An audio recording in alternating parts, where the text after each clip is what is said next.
All right. Happy Saturday evening, everybody. So Knicks have been getting a lot of praise over the last several days. It's been obviously wonderful to bask in the glory of a lot of national media people as well as local media people, obviously saying like, "Hey, this team is for real now." And part of that praise was the fact that they're banged up right now, but not only will these reinforcements pay dividends during playoff time, but they should help right now. I think tonight, which is not a game that I am going to be worried about for a millisecond for the reasons I'm going to try to explain right now. I think there are limits to what reinforcements can do. And I think we saw those limits on full display tonight. For one, I want to give a lot of credit to the Pacers. That team, I know there's a lot of people who probably just are still not taking them seriously or still looking at them as kind of like a carnival act, as not something that's going to be able to be successful in the playoffs. Man, I don't know that there's any team out there that plays with as much confidence in their particular style as this version of the Indiana Pacers do. And man, Siakam really adds an incredibly needed dimension to them and fits right in, like does stuff that they didn't have and does stuff that they already do. So perfect fit. I will continue to keep an eye on Indiana for the rest of the regular season. I do not think that they are like too far behind where they can't make up the ground. But enough about Indiana. But that is a potential 50-win team. They're 30-24 right now. They probably won't get there, but that's a really, really, really good team that was at full strength tonight. And the Knicks were not. And I think especially coming off of the way that they beat Indiana the last time at the Garden with what was just such an emotional evening, kind of figured maybe, karma would come back around for this one and they were not going to be able to get a win. But when you think a little bit more deeply about it, two guys just stepping off the plane and already playing big minutes, important roles. I mean, both guys closed the game. We'll get into the close of the game later and how long garbage time or how garbage time never seemed to come, I guess. But so there's an adjustment period. I know Burks has been here already, but like he hasn't played with any of these guys. And then I'm burying the lead, which is you can withstand losses to a point, but when the thing that your entire team, the foundation of your everything, is shaken and like it's not even present at all. And obviously I'm talking about the center position and more specifically the center position on the defensive end of the court.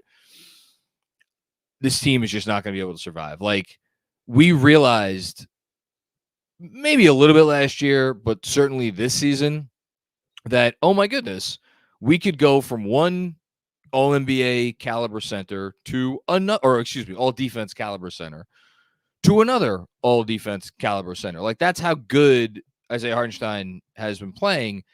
And then when neither of those guys can give it a go, at the very least you have Jericho Simpson there, who is not close to either of those guys, but like we've seen him put forth a commensurate effort. None of those guys were available tonight. So they were down to Taj Gibson and Precious Achiuwa. And Taj played 19 minutes. And like this is hard for me to say because I don't know that there's been a Knick that I have appreciated. I don't know that there's a Knick that I have genuinely enjoyed rooting for and that I will continue to root for however long he's on the team.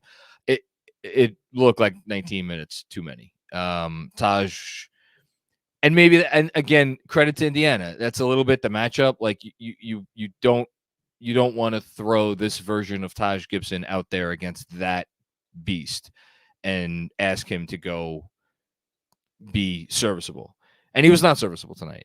But at the same time, like to put it's, I have a feeling a lot of this is going to go on Taj, and I it shouldn't, because Yes, the center position is the core of what the Knicks are on defense in more ways than one. But this was, I think, especially in the first half, a team effort in terms of, and this is not the first time or the second time. Every time we play this Pacer team, and again, it's not just us. I mean, the Pacers have the best offense in the league for a reason.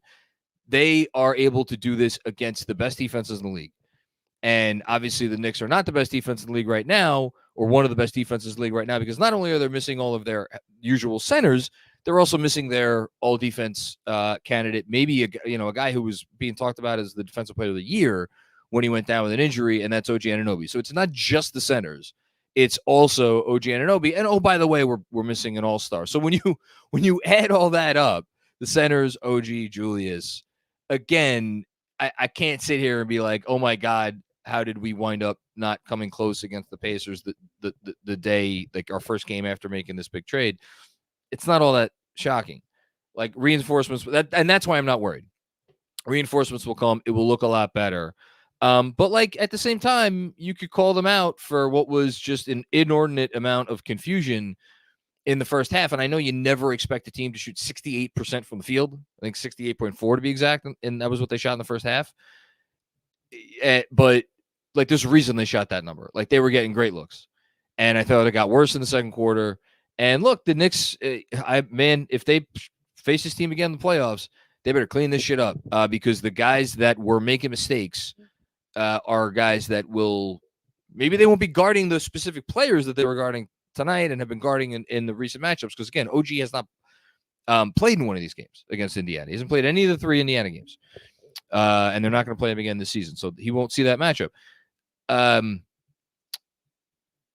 So maybe they will not be in those specific matchups, but like they're going to be on the floor and they're going to have to sort this stuff out because this team is a bear and they're very good at what they do. They execute flawlessly, it seems like, because they don't turn the freaking ball over, which is incredible for how much they pass the ball around. It really is something to behold.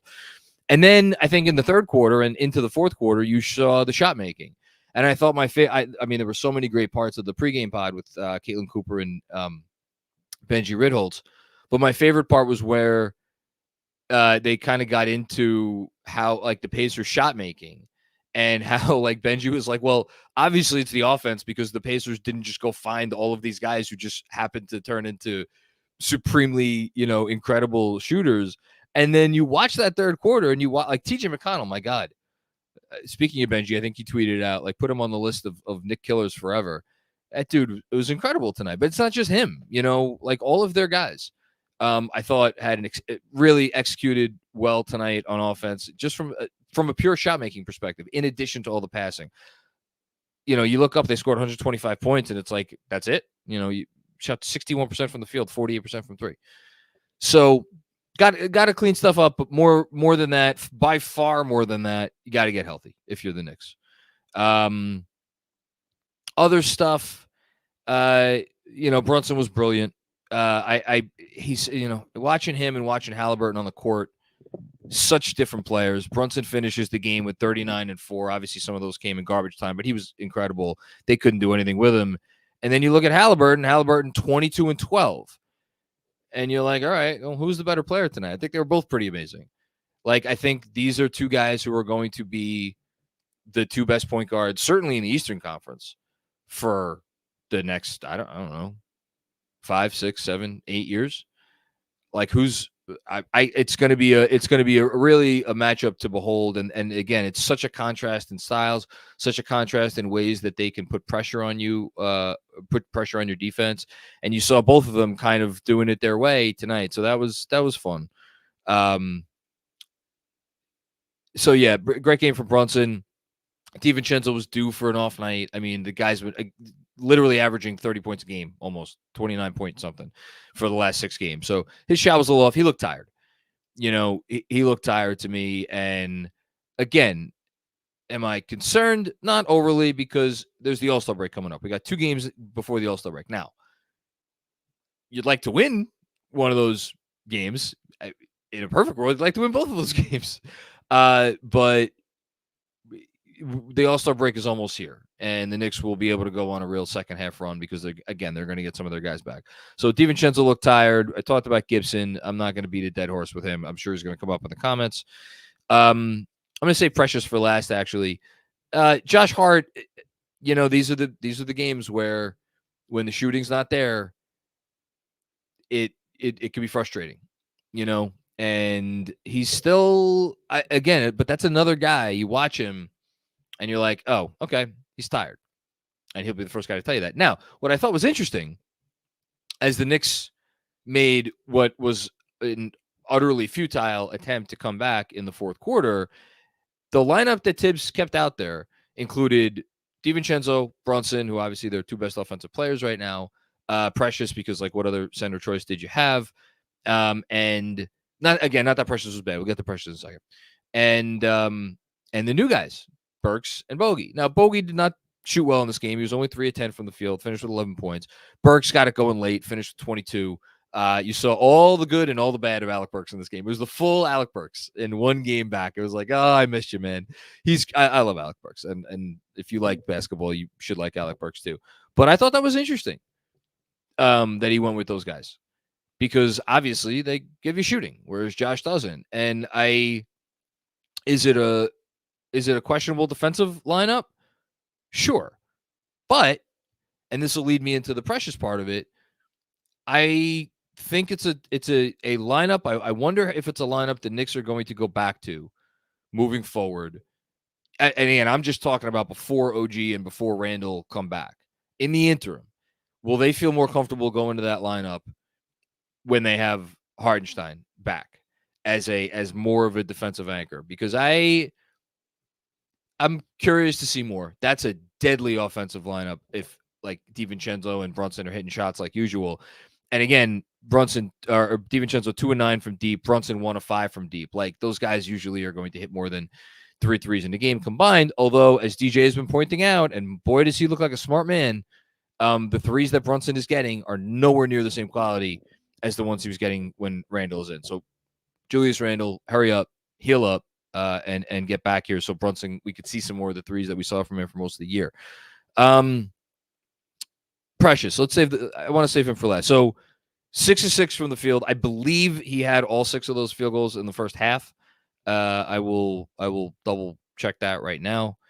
All 6 in the first half. He made 2 free throws late. Precious is such a fascinating player. You look at him and you watched him, especially in that first half, and you're like, man, they're really this guy's not going to be in the rotation anymore when they're fully healthy. Now, look, they got to get healthy. He could do a lot of things. He could do a lot of really, really, really interesting things. The thing that I wonder about, and again, it's not his fault. He is what he is. He's 6'8", or 6'9", whatever he is. But he is not your typical rim protector.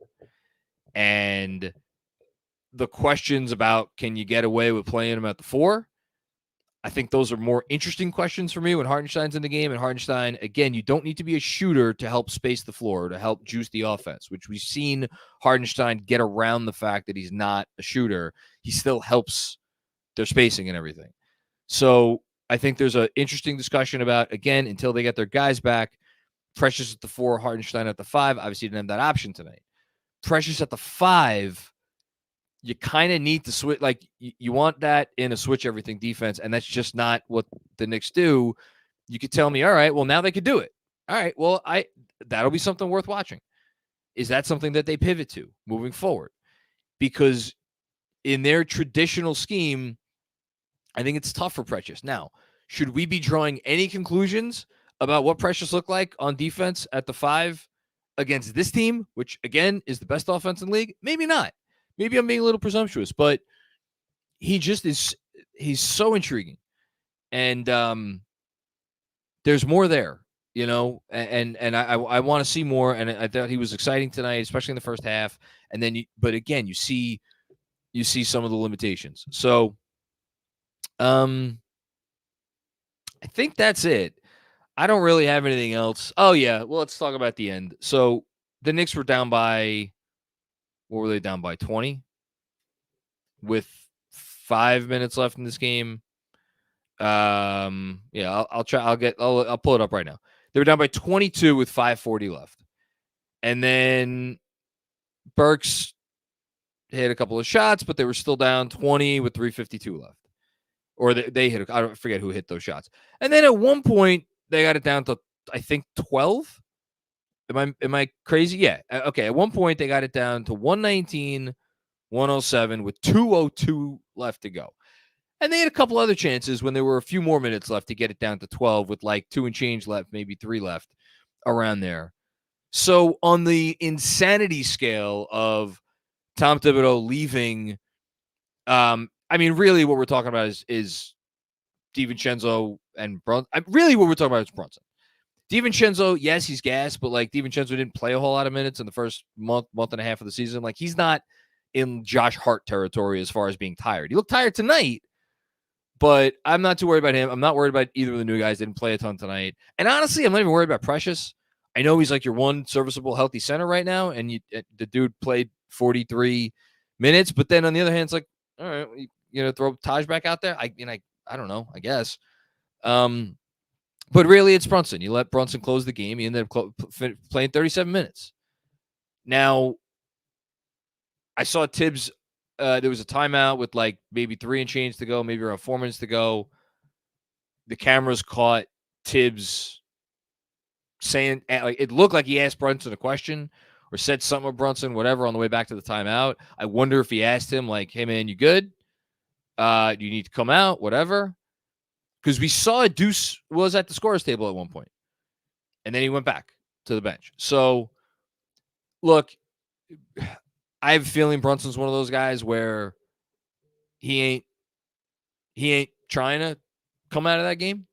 And that's kind of why you love him, as Woj just reports what we've kind of known for a while now, which is that Kyle Lowry is going to be going to the 76ers. But I mean, look, that's kind of it's what makes Tibbs. It's what makes Brunson. And you take the bad with the good. If you want to go crazy about it tonight, what am I going to say? Like it was kind of absurd in the moment. And you just, obviously you're thankful nothing happened. Nothing didn't re-sprain his ankle, because that would have been great. So yeah, annoying, but I know it's trite to say comes with the territory. What the fuck does that mean? But it comes with the territory. So there you go. All right. I don't have anything else. APJP is on the 1s and 2s tonight. Curious what people want to talk about Saturday night before the Super Bowl. So I would not be shocked if this was a quickie, as they say. But of course, I'm here for as long as y'all want me to be. All right, betting and sweating. Presented by our friends at PrizePicks. Let's get the old promo read up there. Here we go. Go to prizepicks.com/KFS and use code KFS for a first deposit match up to $100. So you know how it works. Go to prizepicks.com/KFS. You put in the code KFS, and then whatever you want to put in $5, $10, 20, 50, 85, 99, 100, up to 100. They'll match whatever you put in. And there we go. Daily Fantasy Sports made easy. I almost forgot the tagline. See what our bets were tonight. So, as I'm going to pull a Berman and stare into the screen because my vision is shit. All right, so we had, starting at the top with GMAC's bet, Aaron Nesmith, who I have a funny feeling he's not going to win this one. Oh, wait. Oh, hold on. Maybe he did. Under, or less than, not under, less than 18.5 points, rebounds, assists. I guess Nesmith did kind of have a quiet game. He only finished with 13 points and no assists and 3 rebounds. So good job, GMAC. Tyrese Halliburton. Oof. Who went with this? Was it APJP? You got to tell me in the chat, because I don't know what I should have the order committed at this point to memory, but I don't. I think this is XJ. Tyrese Halliburton, less than points, rebounds, and assists. That, unfortunately, did not hit because he had 22 and 12, didn't even need the rebounds category. Next up, we had Pascal Siakam, more than 19 and a half points. This was one of the worst beats of the year, I think, because Pascal Siakam was having his way with the Knicks. And he finished with 19 points after going 1 of 4 from the line. So if he shoots 50% from the line tonight, that would have hit, but unfortunately, it did not. And then we do finish 2-2 because Jalen Brunson, more than 42 points, rebounds, and assists. He almost got that total with points alone. Chipped in 4 assists and 3 rebounds, so finished with a total of 46. So that is an easy more. And that is our betting and sweating for the evening. So again, 2-2. You like to see it? You take it. Better result than the Knicks gave you tonight. That's for shit sure. Okay, let us get to the Super Chats. Red Sarachek, what's going on, Red? So, it's Point Burks over Deuce now, bringing it up. I mean, he's more qualified, that's for sure. I mean, we've been saying this for a month and a half. Deuce McBride is not a point guard. Deuce McBride is a small wing. And boy, did he get taken behind the woodshed by TJ McConnell tonight, but that's neither here nor there. Yeah, I mean, like, Burks is a better ball handler than Deuce. He's going to get the Knicks into their sets more succinctly. I don't know if that's the right word, than Deuce. I fully expect there to be more Point Burks. But again, I said this at some point during the marathon that was the trade deadline.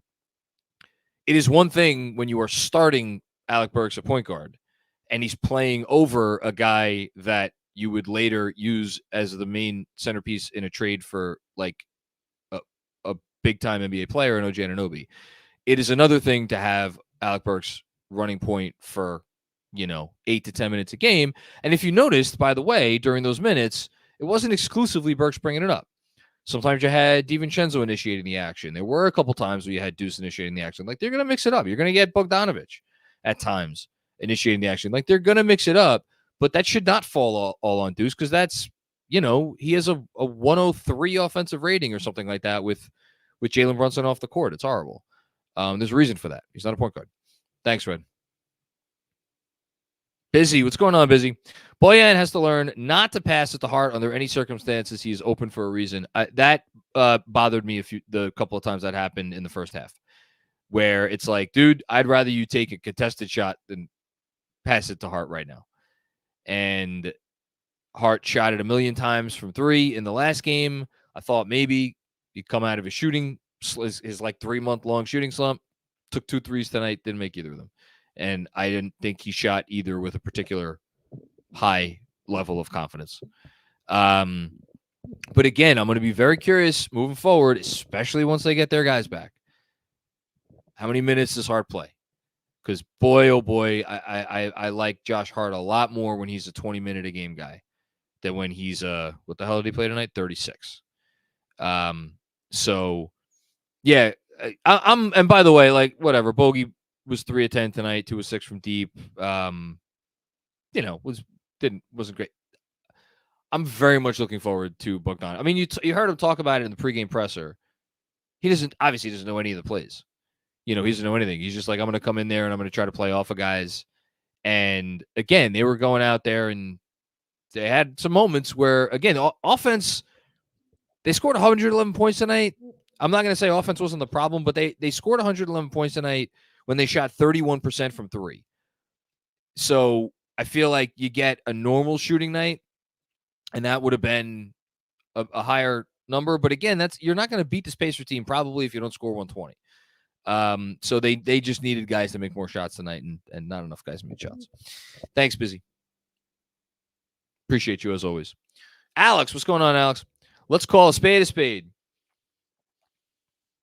Tibbs was garbage tonight. Oh, my goodness gracious. Heat on the coach. Okay, why? Giving Taj any minutes is the equivalent of a scheduled loss, a game to forget from Burks too. I mean, Burks had some miscues. Don't get me wrong.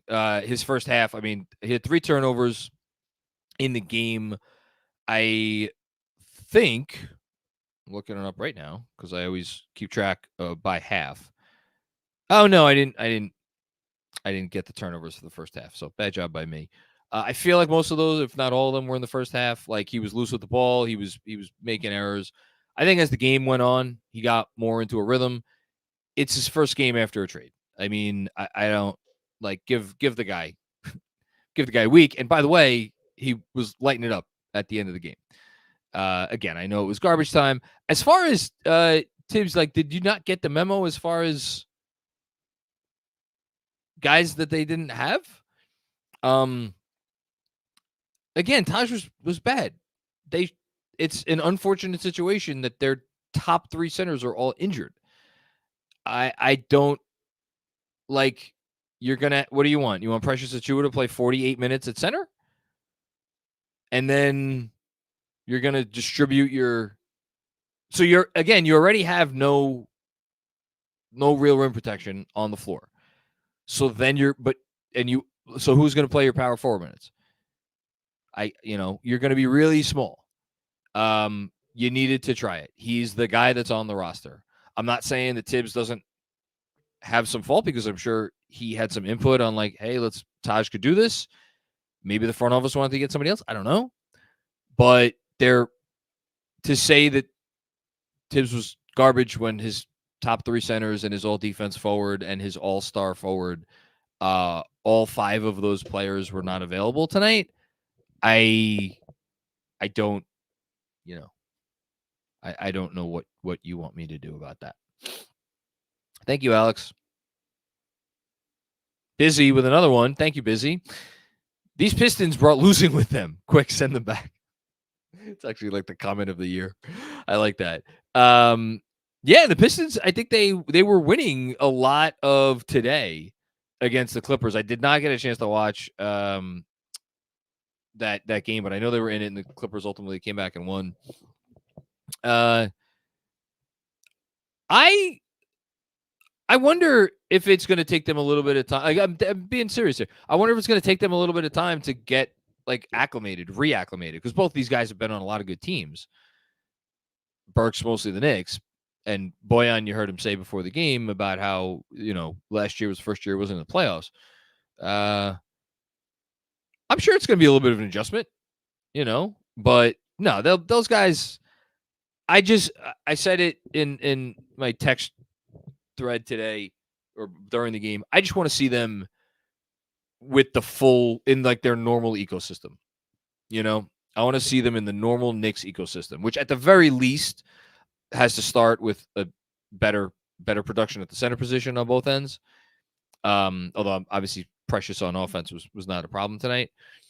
And mostly I want to see them with OG Anunoby. And that's why we loved the OG Anunoby acquisition so much. That's why we were so high on OG during the time he was on the floor. And that's why we can't wait for him to get back, and that's why you give up what you give up to get him, because he's a cheat code on defense, and he allows you to play a lot of different sorts of lineups with guys who are, not maybe as adept defensively. Although I don't know. I didn't think Burks or Bogey were egregious tonight on defense in any way.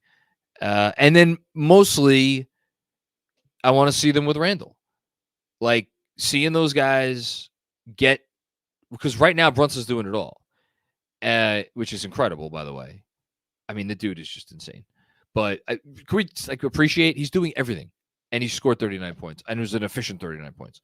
But once Randle's back, it gives the Knicks another, guy, another creator, another guy to draw the attention of the defense, put pressure on the defense, put some pain on the defense. And I think Alec, Burks, and Bojan will benefit a lot from that. So hurry up and get back, Julius. Thanks, Busy. Alex with another one. Keeping your starters in down 22 with under 5 minutes left. What is anything positive that can come away from that? This is where Tibbs drives me crazy. Look, he drives everybody crazy with stuff like that. And yet you look at it and you're like, all right, well, maybe one more three goes down. They get one more stop, and it's a single-digit game with 2 minutes to go. It is an obsession with winning. It is an obsession with winning, and it is a complete and total disregard for essentially every other consideration if the mere possibility of winning a basketball game exists. It could be a 1% chance, you know? And what I always say is like, you have to take the bad with the good, because it is that attitude that he has, which is why everybody around the NBA looks at the Knicks as real threats now, because they're a Tibbs team to a T. They never give up. They always fight. That's the mentality. You can't take 90% of the mentality. You can't take 95% of the mentality. You can't take 99% of the mentality. You either get it, you either have it all, or you don't. And sometimes it pays off. Nights like tonight, it could drive you nuts. It could drive you absolutely crazy. I'm not disagreeing with you. Don't blame anyone at all for being driven absolutely mad by that. Thank you, Alex. Sam Garcia, real frustrating one tonight. I don't know. Yes, it's, what's frustrating? It's frustrating to see the Pacers hit every goddamn shot. Like, they're just a really good team. To see Halliburton doing, the thing off the backboard, to see him making that three at the end of the third quarter, which was just a fucking backbreaker after the DiVincenzo turnover, which I didn't love that. Absolute backbreaker. Like, that wasn't even the first time he did that on Burks. Burks had him dead to rights in the corner earlier in the game. And that one sank, there's like shit with games played considerations and whatnot. There's a chance that Jalen Brunson and Tyrese Halliburton could both end up top 5 in MVP voting. That wouldn't shock me. Now Halliburton may not get to the games played number, which would obviously be significant. But no, man, he's awesome, and they're awesome. That's why, like, I know, we're at this state now where, again, after everybody's been blowing smoke up our ass for the last several days, every loss doesn't matter, even the context. Well, maybe the other night was acceptable because they didn't have anybody, but every loss is going to feel painful, because you're like, well, wait a minute, we're supposed to be now a dark horse finals contender. Why are we losing games? Sometimes you do have to tip your cap, and that Pacer team, with the shots that they were making tonight, again, not saying the Knicks played perfectly, not saying they were coached perfectly, not saying any of those sorts of things. I'm not gonna think twice about this loss. I mean, I'm gonna write about it at some point, but like, they got to get healthy. That's the frustrating part. Like, they're not healthy right now. That's frustrating. Thank you, Sam. Hush, what's going on, Hush? I know we're busted up now, but Burks should be starting over Hart. If Precious is our starting 4 until Randle is back, I think the Pacers are a fake team. I don't at all. Happy to be proven wrong on that. But I think they are, I don't know, I think they're dangerous. As far as Burks starting over Hart, I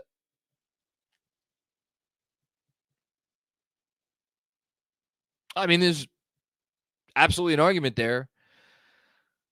I think it's tough because I do think he wants to stagger him and Brunson. Now, obviously, you can pull Burks, and you could put Hart in for Burks, and then you get him with Bogey on the floor. You get him with Brunson on the floor. Maybe you leave Devo out there for a while, so you're mixing and matching, and you're staggering and whatnot. I get it. Like, you need the shooting. You want the shooting. And look, when did the game start to really turn? I thought the game really started to turn in the beginning of the third quarter, because that game was the halftime score of that game.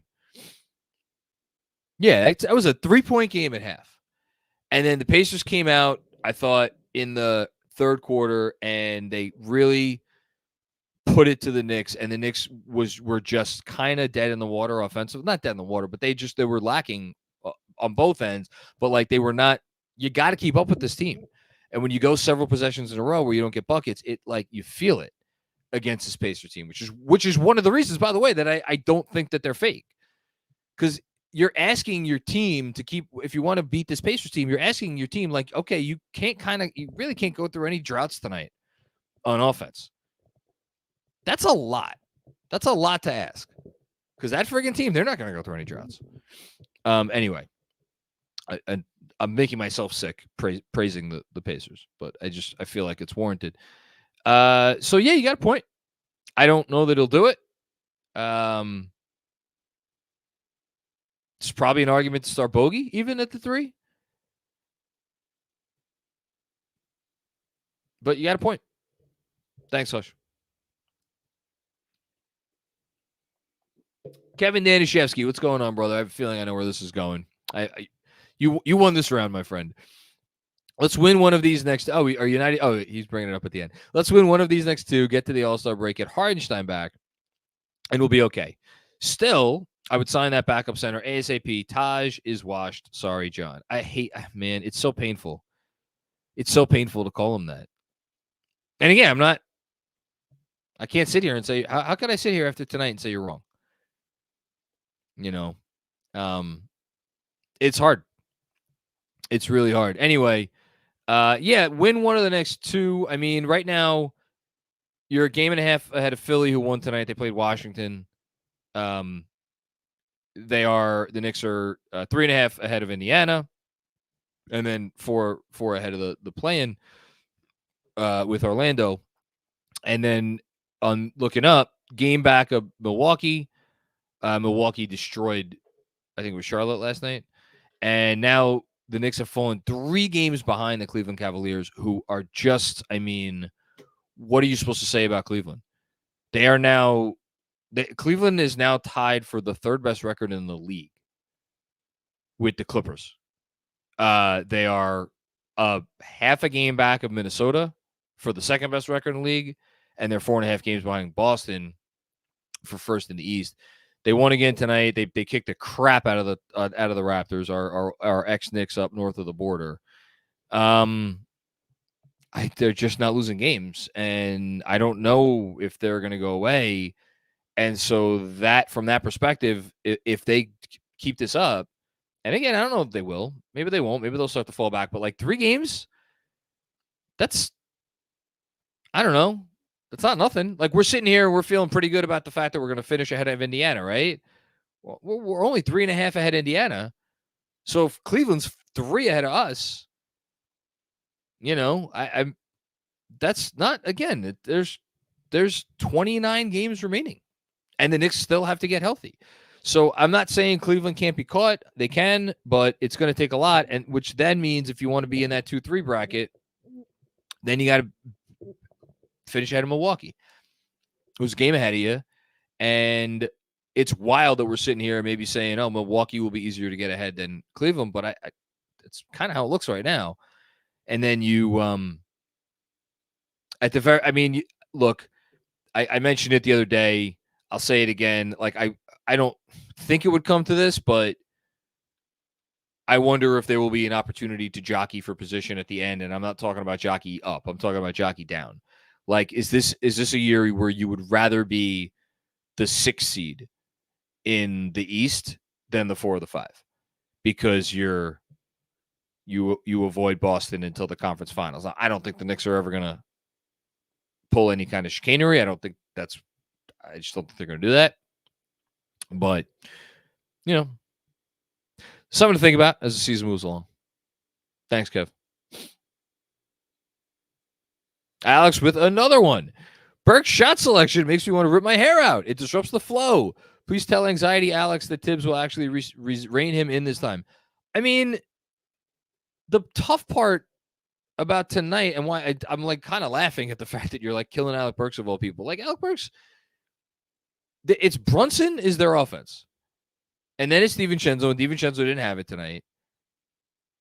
Like, where else are you getting offense? And you're murdering a guy who finished with 22 points on 7 of 14 shots. Now, look, I understand some of those shots came in garbage time. I get it. But, like, Alec Burks is really good. He makes tough shots. That's why they traded for him. You know? There were some that weren't great. He is feeling his way. He'll continue to feel his way. He's a little, he's not a gunner, but like he's a guy that calls his own numbers sometimes. But when he's in his proper role, he's a guy that helps you win ball games. He's going to make you better. I just find like these are always the funny ones to me, where it's like the moments where the overreactions come. But like, again, as Andrew always says, fan is short for fanatic. So Alec Burks is great. Like, he's not your problem. Thanks, Alex. Nick Knack, who's there? It's your boy John. Burks was fire. BB is smooth. Second team has hope without IQ. Well, here's a sensible comment. Thank you. Yeah, I'm really excited to see the second unit as it's supposed to be. I'll say this. The Hartenstein, so you figure the second unit is going to be Burks when everybody's healthy. Again, knock on wood. Burks, Bogey, Hart. Will it be Hartenstein? I don't know. Because with this Achilles thing, maybe they go back to starting Mitch, which is like I don't know.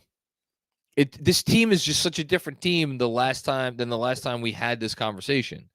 You know, when Mitch went out and Hartenstein was playing amazing, and like, so we'll see. Either way, I think you're going to be in great shape. The nice thing, though, and why I actually think Mitch makes more sense probably with the backups now, is Mitch is he's the less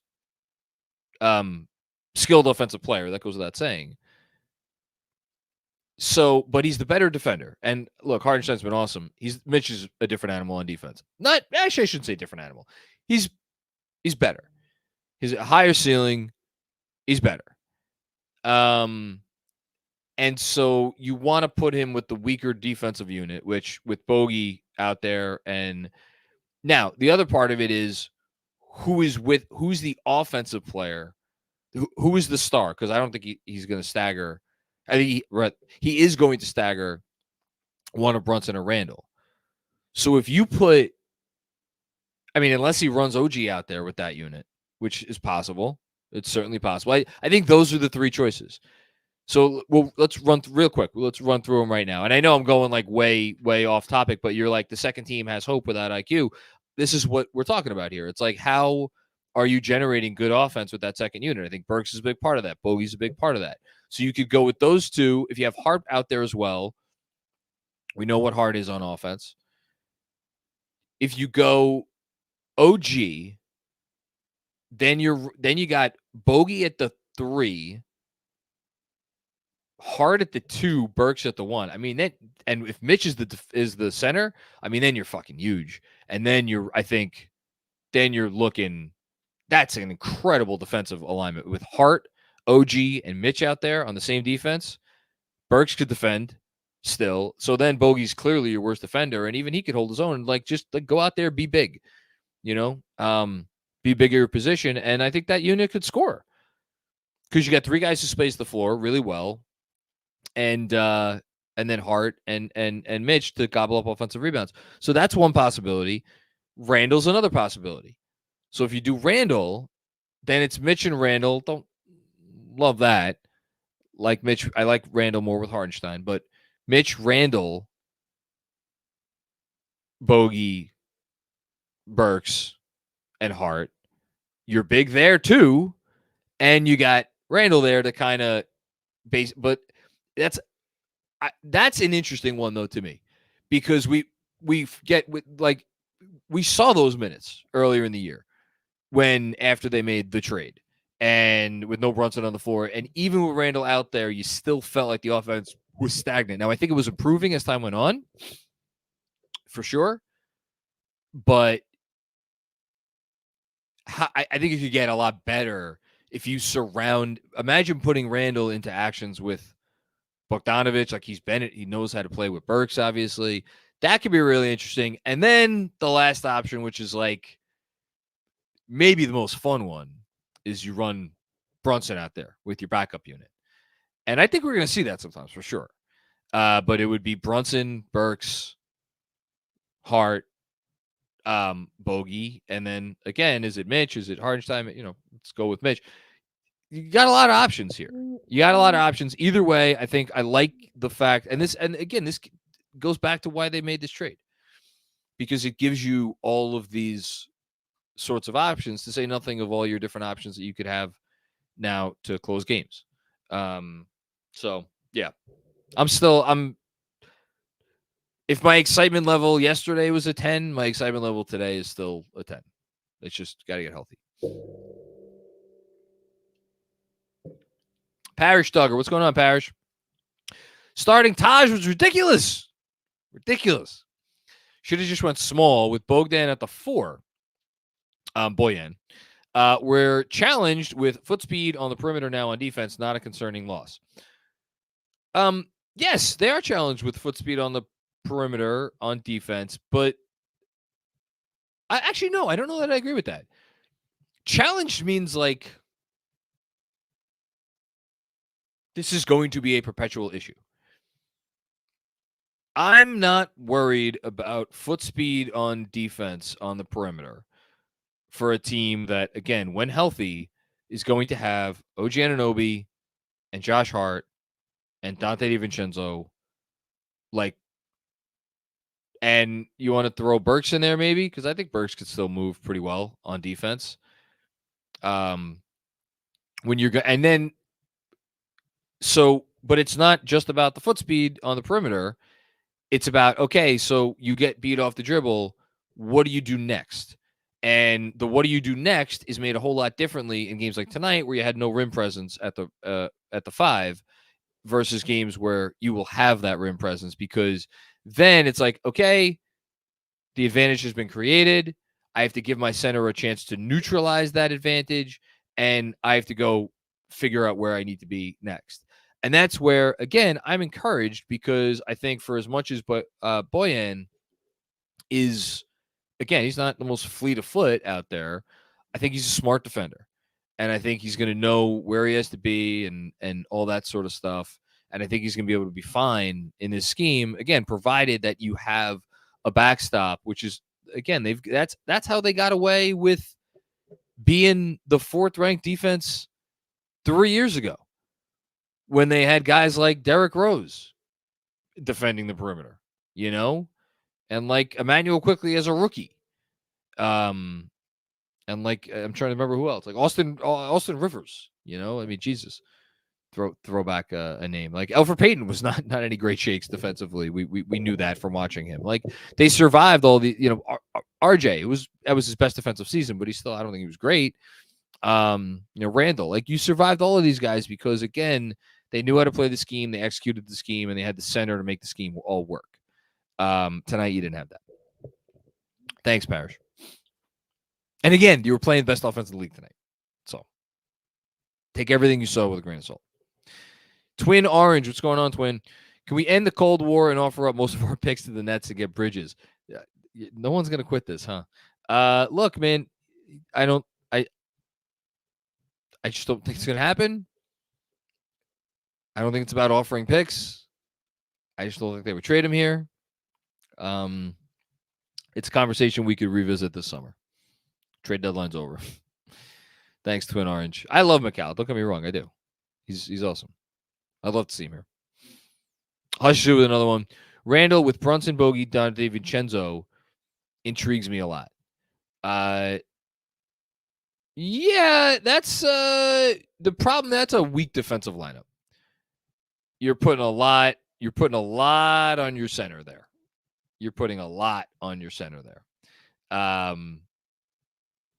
With Mitch, probably more interesting. I'm sure you'll see it. Shit wouldn't shock me if that lineup closed games. I think you'll see it. And another one from Hush. or slot in OG for DiVincenzo. Well, then, I mean, boy. So then Bogey's your 2? That's a big. I mean, but is he your 2 or is because here's the thing. As many wise people, not me, have said, you are who you defend. So you could run that lineup out there if the problem is like then so like if you I was going to say you could run that lineup out there if the lead perimeter player or the lead initiator on the opposing team is someone that you feel comfortable putting OG on, which is essentially everybody in the league. So, but then you're opening yourself up to when if you have to switch that means you're switching it with there's no chance that you're switching it with a strong defender. You're switching it with either one of your bigs, which the Knicks don't like to do that. They're never going to do that. Or you're switching it with one of Randle, Brunson, or Bogey. That's tough. You know, that's one of the compromise. That's one of the things you're going to have to figure out. Again, this is it's a very good team. I think it has a chance to be a great team. I think there's a reason that people are still going to bring up getting one, and that's why I can't yell at anybody for the McCall thing because like still feels like they need one more two-way guy. One more. Thanks, Hush.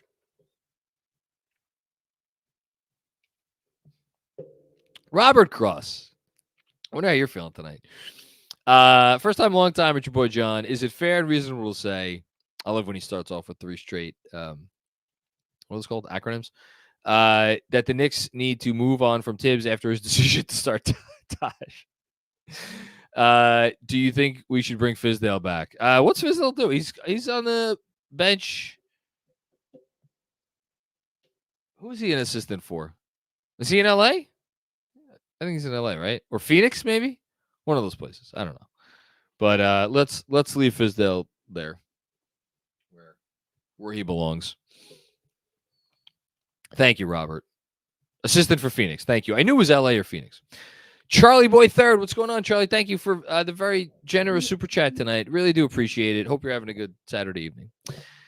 Pacers are such an unlikable team starting with Hallie. Amen to that. Fuck them. I mean, and I can say that because all I've done is praise them tonight because they deserve that level of respect. But my God, I fucking hate them.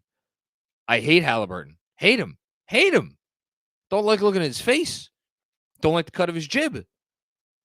Don't like anything about him. He has taken the torch from Reggie Miller. Guys, you just want to punch so hard, so many times. Right in the nose. Let me finish your comment. Can't stand losing to them under any circumstances. Well, you're probably about my age. Can only hope that they get stuck in the NBA purgatory of being good but not good enough for the duration of Hallie's tenure. Let me say this. I think that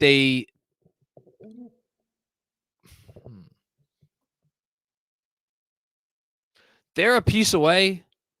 There's a reason that they were in on OG Anunoby at the same time as we were. And I don't want to say that they felt that they had to settle for Siakam, but it's easier to find a Siakam. And I say that knowing that the dude has made multiple All-NBA teams and is like either an all-star or a borderline all-star every year. He had a case this year, Siakam. Let me tell you, Siakam had a case this year. And he wasn't talked about it as a possible all-star. It's because he was on Toronto for the most of the time. Toronto stunk. But like Siakam's awesome. And I will say it again. It's easier to find a Siakam or what Siakam does for this team than it is to find an OG. If they had gotten OG and then, because then it's like, all right, we need one more bucket getter who could fit in with what we do. They could have found that somewhere, somehow via trade or whatever. They still would have had, well, actually, I don't, but that's the complicating part because like, what would they have traded for Anunoby? Would they have traded? I would have I mean, I don't know. Was Toronto interested in Mathurin? Didn't sound like the Pacers had any interest in trading Mathurin, but like, I don't know, does Mathurin and like 2 unprotected firsts of your own get you there? Like, I don't know. But like, I'll say this: I'm happy they didn't get him. I'm really happy they could, because you want to talk about a guy that could make up for a lot of their defensive shortcomings, and then all of a sudden, Nesmith moves down to your number 2 defender in your starting lineup. Well, we'll see whether he would have started, but yeah, man, I don't know if they're ever going to be able to get all the way there. I don't like they're a move away, but then so were we. We're a move away.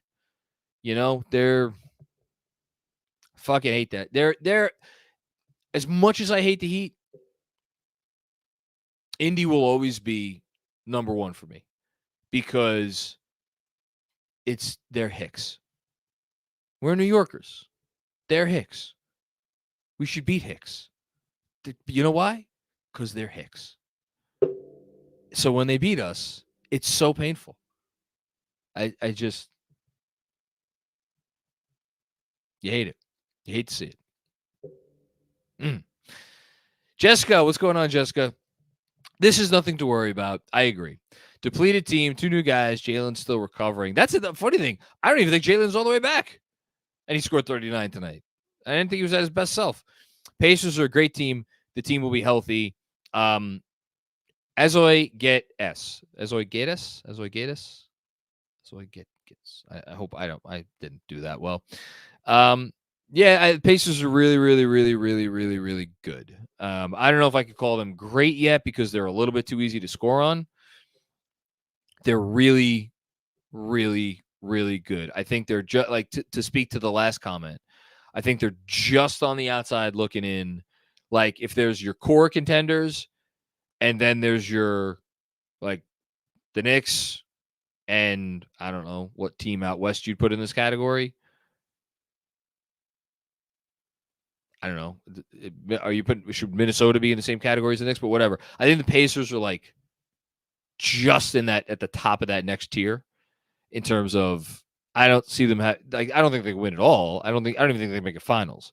But they could, like people have been saying for months, like, oh, it wouldn't shock me if the Knicks if we woke up and the Knicks were in the conference finals. Wouldn't shock me if the Pacers were in the conference finals. They're 30-24. They need to get to 50 wins. They need to go 20-8. Can they go 20-8? I don't know if I can see them go 20-8. I think probably 18-10 is more likely. But again, it's a 48-win team. You know, that could be your 6th seed. It's freaking wild.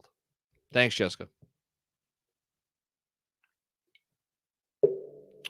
Sam Garcia's dad.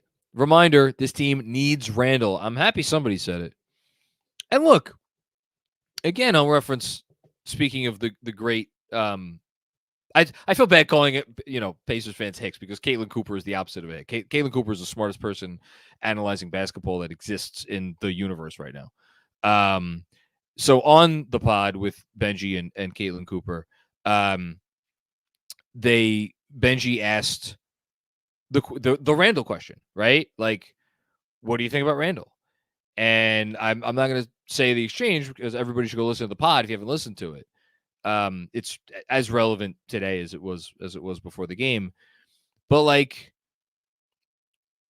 he is their secondary creator. He is their second guy. He's a freaking all-star. Obviously, he's their second guy. They need him. This version of this team needs him.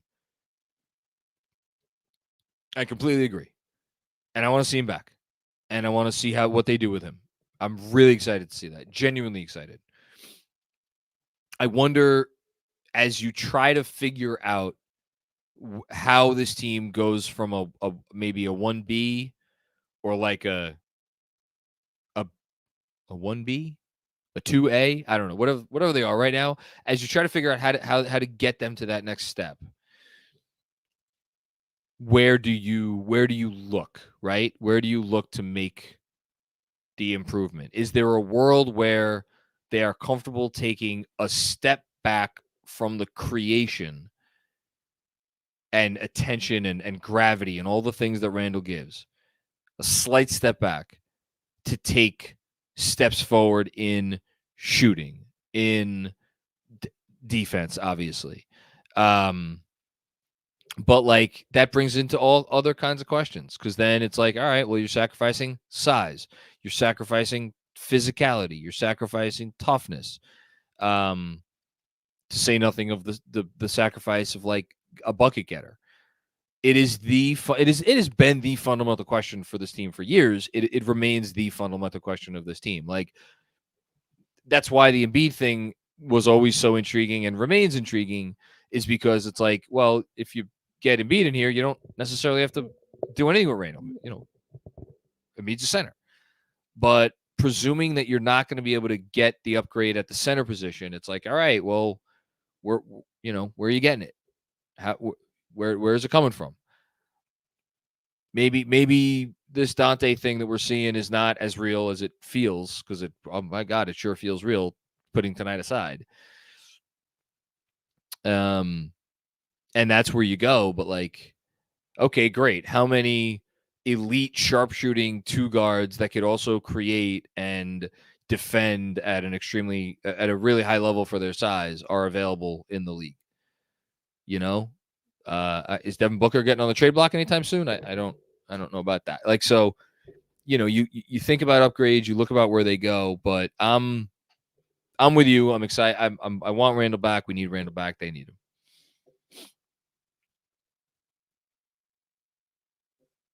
Appreciate you, Ray. Thanks. Fire Sports, what's going on? Fire Sports, saving any reactionary takes for when we're not missing our second best player and our three best defenders, and didn't shoot it well from three. Thank you. I appreciate the calm takes during the overreaction episodes are the thing that get me to bed at night. I need these like I need air. I promise you that. Thank you, Fire Sports. We completely agree. Josso focused. This game, or shrug or whatever. After the All-Star break, little muscle emoji, and then OG is too important. OG is very important to what they do. OG is extremely important to what they do, and like, credit to them. Since they made the trade, they have had a couple really important stands defensively without OG Anunoby. I'm gonna, you know what? I may look. I'll see if I could try to look it up right now. They need him defensively. They absolutely need him defensively. There's no two ways about it. All right, thank you, Ja. Appreciate it. Jessica with another one. By the way, here we go. It's pronounced. Let me get this right. Azoigatus. Azoigatus? I think I got that right. Yiddish for, so it goes. I didn't know that. Azoigatus. It's kind of a shrug of acceptance that things happen out of your control. Azoigatus. I could always learn more Yiddish. I feel like my Yiddish, especially growing up in New York, is not where it needs to be. And it's a shame because my grandmother, may she rest in peace, spoke a lot of Yiddish. And I feel like I would like to get better at that. So there you go. Thank you, Jessica. I appreciate the clarification on that. And as always, thank you for your generosity. Okay. Alex, in a world where you're on fire tonight. In a world where you could get any of Hart, Randle, Mitch, Rob, and OG back at full health right now, which two would you choose based on current needs? That's a great question. That is a great question. Truly great question.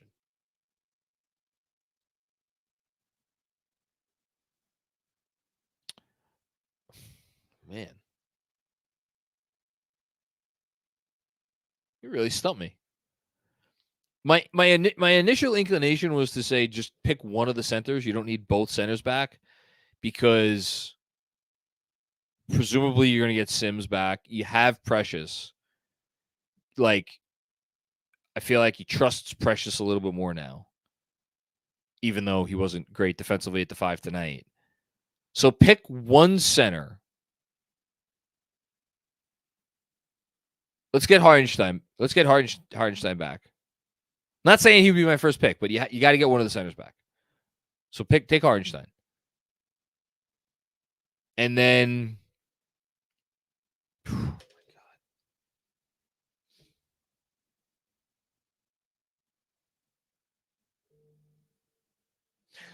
You know what? I'm going to say OG, and here's why. They need Brunson to be like fresh for the playoffs. Your question is, in a world where you could get any of these guys back right now,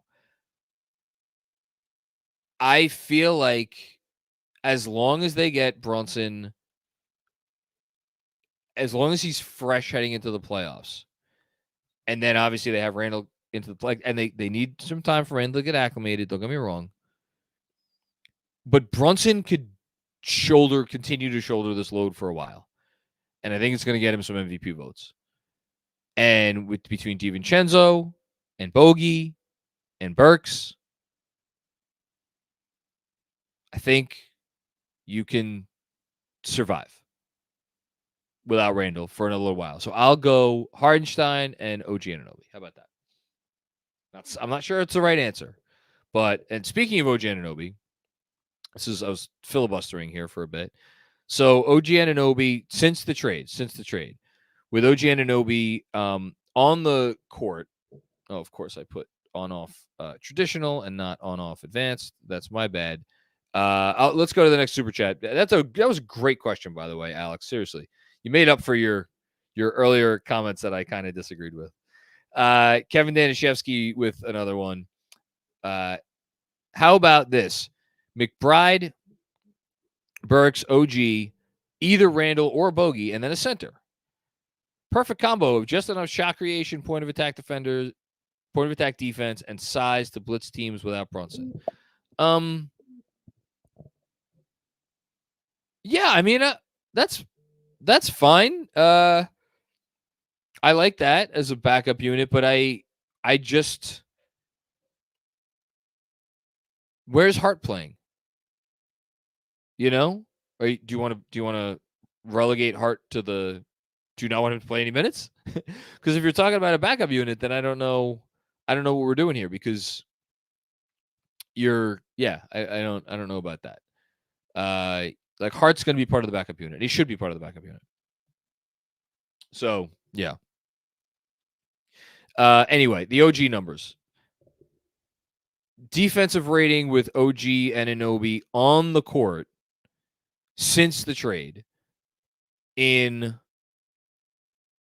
Wait, this is not right. Oh, yeah, here we go. In 500 minutes, not an insignificant sample size, 98.9 defensive rating. 98.9. I'm just looking at Bojan's defensive rating, 130.4. Not what you want after one game. OG Anunoby, the defensive rating in 508 minutes since the trade with OG Anunoby off the court, 115.9. So that is a difference of, I can do math, 8.9. Jesus Christ. So that's, yeah. So that's a difference of like 17. Yeah, no, that's exactly a difference of 17 points per 100 possessions. So OG Anunoby basically, and so that's essentially the difference between the best defense in the league and the worst defense in the league. That's in about the same number of minutes. Same number of minutes with OG on the court, same number of minutes with OG off the court since the trade. So he's literally the difference between them being the best defense in the league and the worst defense in the league. So I'd say he's pretty important to get back. There's a reason Tibbs was running him out there for 48 minutes a night. Okay, next up. Or are we done? Here we go. Sam Garcia's dad with another one. Thank you, Sam Garcia's dad. GMAC is still the man, but the pregame with Benji and Caitlin Cooper is must-watch TV. Could not agree more. Wasn't familiar with Caitlin Cooper, but she really knows ball. By the way, tonight confirmed for me that I hate them more than any other team. Amen to that. That's what the true, thinking of the Alanis Morissette song. That isn't it ironic that the best basketball analyst out there analyzes a team that you just abhor, and she is, oh my God, Steph Curry just hit what looks like a game winner against Phoenix. My Lord. Wow. Yeah, Caitlin Cooper's amazing. Like the way when she was going and just like talking about all the different actions and like it just like rolls off her tongue. It made me, I hope she wouldn't take offense to this comment. It made me feel so stupid, which is not hard to do. I'm not a bright man, but like, you know, I watch this sport a lot. I love this sport. I try to pay a lot of attention to as much scholarly analysis of the sport as I can. And listening to a conversation between those two, look, I'm praising Caitlin Cooper. Benji's right up there with her, obviously. Listening to those two talk ball, it's just like, it's like you think about like NASA scientists, it's like literal rocket scientists. You're like, yep, I'll never be able to do that. Listening to them talk today, it's just like, yeah, I'll never be able to analyze the game at that level and just see things that clearly, and just like that much of a secondhand, like all this stuff is just like it's nothing to them, and that's so impressive. And yet, before I scare anybody off, the entire pod was entirely relatable. Like you don't need to know anything about anything to be able to enjoy the pod and understand what they're getting at. And it's just such a privilege to be able to have these folks doing this. And we have quite a few here at Knicks Film School. DJ, another one, as good as anyone. 99th Basketball, our latest film breakdown guy. I'm loving what he's doing. So yeah, we're very lucky here. Thank you, Ray. Robert W. Cross with another one. It's your boy John. Has anyone else complained about Brunson being distracted for tonight's game due to the Fallon appearance? Was that really necessary? I'm so thankful that I'm so thankful that he got a chance to do that. And I obviously know you're being facetious, because that's a really cool opportunity. Like, you get to go on the freaking Tonight Show. That's great for him. That's great. And this is the kind of stuff where somebody else said it. Somebody here at KFS said it. I forget who, but I saw the tweet. That like that's the sort of thing that really makes a difference in terms of all-star voting, because you're going to get a lot more people who see you and know who you are and recognize you. And like, let's call a spade a spade. Like that stuff matters when you're trying to build like an MVP campaign. You got to be noticed. You got to be out there.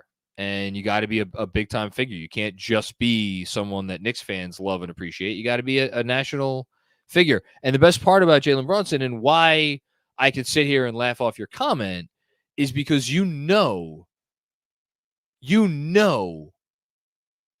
of that shit is getting to his head. That he will still work every bit as hard as he ever did.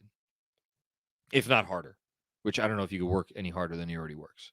So I love that for him. I'm thrilled. I hope he gets more such opportunities. I hope he gets commercials. I hope he gets whatever he wants. Anything that's coming to him would make me very happy. Thank you, Robert. Alex, for what it's worth, this Alex is not stressed out about our team. Alex, I needed that tonight. Thank you. The bet though, you know why? Because in my mind, I think for the first time today, I kind of conceded. I'm like, shit, I'm going to lose this bet to Alex. So for anybody who doesn't know, me and Alex bet a beer, which I guess I have to go to New Mexico and buy him if he wins. Bet a beer that I did not think DiVincenzo would break the Fournier's 3-point record for the team, and he said he thought it would. We made this bet like 3 weeks ago before the insanity of the last 6 games, or maybe it was 2 weeks ago, whatever. But it was before the last 6, and I today I think I resigned myself, like shit, I'm gonna lose this bet, and then Devo, of course, is cold tonight. So I don't know where that leaves us, Alex. I don't know where that leaves us, but I appreciate the comment here. Steve Chandler, what's going on, Steve? They keep rolling in. You guys are awesome, man. I said, it's going to be a short one. Here I am talking almost an hour and 20 minutes. Once Burke, as Clyde called him, 3 times at least that I heard. Once was in the first quarter, or maybe it was the second quarter. It was like literally a minute after he checked in. There was another time shortly after that, and I heard a third Alec Burke. No, sorry, it wasn't Alec Burke. He doesn't call him Alec Burke. When he just refers to him just by his last name is when he calls him Burks or Burke. When he says his whole name, I think he's better with getting the Burks. Once Burks, as Clyde calls him, gets settled, would like Deuce to get enough burn to keep Brunson at 35 minutes until the playoffs. That's the Spoelstra move. Yeah, absolutely. That's the Michael Corleone move. That's not the Sonny move. Keeping Brunson fresh for the playoffs is number one. It is the number one thing for this team. Like, they all need to get healthy, but if Brunson's not fresh for the playoffs, nothing fucking matters. Because whether they said it explicitly or whether it was implied, every person who sat there and praised this team as a dark horse finals contender, after the trades, is doing so with the understanding that Jalen Brunson is a dude. And if you have Jalen Brunson on the floor, you could beat any team. Any team, if you got the right pieces surrounding him. So all that said, yes, I completely agree. And I think you're being conservative. 35 minutes is like still a lot of minutes. That should be possible. Now, it's easy for us to sit here and say that. What happens if we get down to the final couple of weeks and they're a half game up on 3 or a half game back for 3? And it's like, and then the only other thing I'll say, the only other thing that I will say, and I'm not disagreeing with you. Again, I'm not disagreeing with you. But the way the season works now, where the teams that are not in the play-in get a full 5 days off or 6 days off, I do think that matters, especially if the Knicks don't need to play. Like, maybe, God willing, the last weekend of the season maybe won't matter, although I have a funny feeling it might. So, yeah, good stuff. Good stuff. Thank you, Steve. Joseph J. Is the 2 seed still a reality when our guys return? Depends how far back they are. And it depends on Cleveland and Milwaukee. What are they going to do? Like, I don't know. Milwaukee's been all sorts of mortal for a little while now. And even when they were had a really good record, I didn't love, you didn't love a lot of what you were seeing. So we'll see. I'm certainly not conceding the 2 seed, and that also depends on when our guys return. When are our guys going to return? I don't know. I don't know. That's part of the question. Just looking up advanced stats update. Knicks are 9th in offense, tie with the Mavs in 8th. 7th in defense, so still top 10 in both, and 6th in net rating, plus 5.3. So very sturdy team, your Knicks. Although I wonder if they fell off a 50-win pace. I'm gonna have to do a little math here. We'll see, Joseph J. We'll see. Anthony Diaz, they're still rolling in here. Hey, John, longtime listener. Thanks for chiming in. Need our boys back. If you had a magic wand and get one back now. Now I only get to pick one. Fully healthy, who would it be? Man. Whew.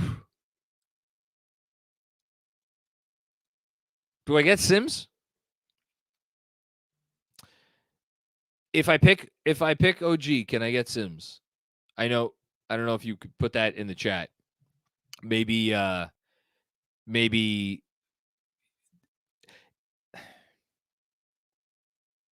might be the deciding factor. If I could get Sims with OG, then I think I'm going to pick OG. If I don't, oh man, I actually might go with Hartenstein, which is wild. But that really does speak to how important the center position is for this team. It really does. So yeah. Anyway, the Knicks right now, by the way, are on a 51 win pace after this loss. Thanks, Anthony. That was a good question. Frank Miranda, what's going on, Frank? What's up, Mac? It's your boy Frank from Patreon. We can't judge anything until this team is whole. Completely agree. But what I What do I know? I just stepped up from gummies to Fruity Pebbles edibles. So your boy is on cloud 9. Love KFS. Well, Frank, you are the master of disaster when it comes to all of that stuff. I wouldn't know anything about any of that. Genuinely, I don't partake. This is what I do, which is probably worse for you than any of that crap. But yeah. Anyway, I think you know a lot. I think you're a wise man, and I hope you're enjoying your Fruity Pebbles edibles, which I'm fascinated that that is a thing that exists. Thank you, Frank. And I think that's it. Okay, we are donezo. Thank you everybody for checking out another post-game edition of the Knicks Film School podcast. Even though I'm on YouTube, so it's not a podcast. So we're crawling there crawling ourselves over that finish line to the All-Star break. Obviously, pregame pods coming up, post-game pods coming up. Me and Jeremy coming up. We're recording tomorrow morning. So that is happening. That is coming your way. And what else? I think that's it. So thanks everybody. Don't forget, subscribe to the channel. If you're listening to the podcast, next day, give us that 5-star rating. We appreciate that. And leave a review. And we will be back and talk to you very soon. Peace out.